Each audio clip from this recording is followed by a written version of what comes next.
I lived in the same general area until I was 17. My first real memory I have was of this new world.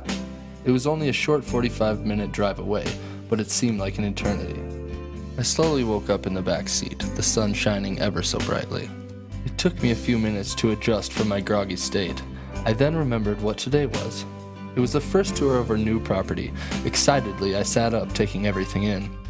I couldn't identify much as we drove through town. The next 4 miles seemed so empty and desolate, the tall grass burnt from the summer sun. It was early fall then, and we were one of the first families to move into the new subdivision. We drove up to our empty lot, and my parents helped me and my sister out of the car.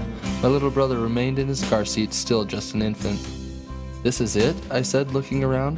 "There aren't any houses. Who am I going to play with?" I asked. My little 5-year-old mind thinking only one thing: boring. My father replied with an answer that got me thinking. "Our house isn't even built yet. Just imagine all the families like ours that could move here by then." I immediately started imagining a little boy just my size running around with me playing Legos and Matchbox cars in the dirt. This, however, would not be true for quite some time. The next memory I have is one of the construction days, our house coming in pieces, the open sides covered in plastic. The once vacant property now covered in dirt hills and construction workers. I climbed to the top of the biggest dirt hill I could find, getting the best view I could of this busy area I would soon call home. A few weeks later, I recall walking into that front door completely amazed. "This doesn't look like the house I saw before," I thought to myself. "Are you sure this is our house, Daddy?" I asked. Holding my mother close, he looked at her, giving her a quick kiss. "I'm sure," he said.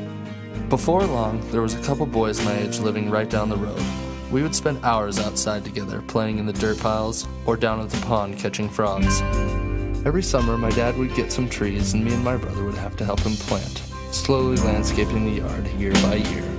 I hated it back then, my old man taking away from my playtime. I miss those days now that I'm older. It made him so happy. Us three in the yard just doing men's work, making that yard beautiful one tree at a time. We also had construction projects we would undertake, my dad being a carpenter and all. We built a play fort for us kids, an addition on the back of the house, and a good-sized tool shed with an attached wood storage. In the fall, we would go harvest trees from the woods and fill that place to the rafters. I swear it had to hold at least 7 cords of wood.